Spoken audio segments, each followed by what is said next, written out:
Welcome to House Talk, with maintenance tips unique to the retreat at Banning Lewis Ranch, with your host, Doug Bowman.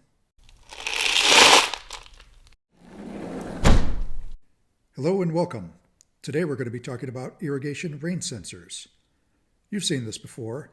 It's pouring outside and someone's irrigation system's watering the grass, literally dumping water down the drain. It's hard to know if this could be you for several reasons. Many homes run their irrigation systems before sunrise or in the middle of the day. But the key to knowing if you're watering during a rainstorm is mostly a matter of timing and luck. You have to be home when it rains, you have to be looking out the window, and you have to put two and two together and say, well, that ain't right, especially if you have a built-in rain sensor. So that's the topic for today. What do rain sensors do? Do you have a rain sensor installed? How do these devices work? And if you have one, how to check to see that it is working? Who's responsible for maintaining it? And what kind of maintenance needs to be done? So let's get into it. What does a rain sensor do? Most of our homes were built with RainBird irrigation systems. The controller, valves, and sprinkler heads were all built by RainBird Corporation. Together, these components determine when, where, how long, and how much water will be used in each one of your zones. There's a good chance your contractor has installed one of these. It's a rain sensor kit that detects rainfall and, based on its settings, will pause the next scheduled watering for up to 48 hours. These rain sensors usually mount on your gutters, as seen here, although it could be mounted in a less obvious location. No matter where it's mounted, they have been known to fall off or even break off in bad weather. Either way, you need to walk around your house and see if you have one installed. If you can't find a sensor, don't give up right away. You can tell if you've ever had one installed by looking for its rain sensor controller unit. Here's how you can find that. First, every home has one of these. It's the main irrigation controller that determines when your irrigation system runs. It's either in your garage or mounted on an outside wall by your utilities.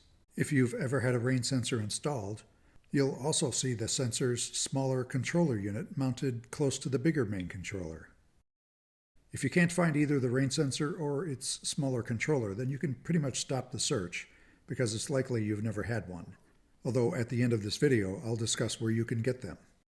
So how do these devices work? The outside battery-operated rain sensor talks to its rain sensor controller wirelessly. As long as there's a good battery installed, the two should be able to communicate without any problems. There's also a limit on the distance between the two, but they operate up to 700 feet, so that shouldn't be an issue. The rain sensor itself sits outside in the path of the rain. When it rains, water enters the device. Inside the sensor are cork-like discs that swell up, expanding and pushing against a switch, which sends a signal to its controller. The controller processes the information and sends it on to the main irrigation box, which pauses any scheduled waterings. A few days later, when the water evaporates and the discs return to normal size, the sensor signals the controller to return to normal operation. So how do I check that it's working?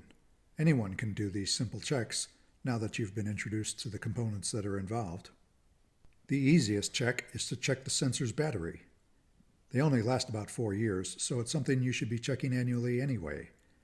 If it shows 1 bar, the battery is either very low in power or completely dead and in need of replacement. If the battery is good, you can move on to checking the signal strength between the sensor and its controller.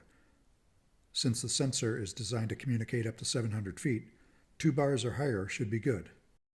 The next check is to verify if your rain sensor system is being recognized and has been set to active. You can do this step whether you have a good battery or not. Open the main controller's door and find the control dial. Move the dial, either way, to the sensor position. If the readout says active, the sensor will be obeyed. If it says bypassed, the sensor is being ignored. To toggle between active and bypass, just push the plus or minus button shown here. Once it's active, you can return the dial to the original position. That's all there is to activating your rain sensor, and without this simple step, it would never work.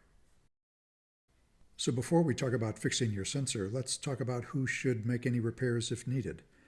Most homeowners would just assume that their testing and repairs falls on them. But in many communities, especially 55 and over communities, the responsibility might actually fall on that of your landscape contractor, especially if they already have the responsibility of maintaining your yard and irrigation system as part of their community contract. You'll never know unless you ask. So what kind of simple maintenance needs to be done once the system's configured correctly? The battery is going to need to be changed about every 4 years, but you can always check it based on the sensor's battery indicator. And those cork discs that I talked about, well, even though they're less likely to fail, they may need to be inspected, cleaned, and maybe even have to be replaced. So here's what's involved, no matter who does the maintenance. You're going to need to access the sensor and bring it down to work on it. So you'll need a tall ladder and a spotter to make sure no one falls. You'll need a CR2032 type 3-volt battery and a flat blade screwdriver. As you see here, once you access the sensor, grab it and firmly turn it counterclockwise to remove it.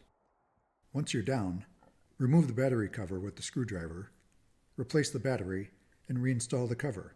Be sure to put it back in the right direction. Oh, and before you get back up on the ladder, it's a good verification to check and see whether the battery readings at the sensor controller are good.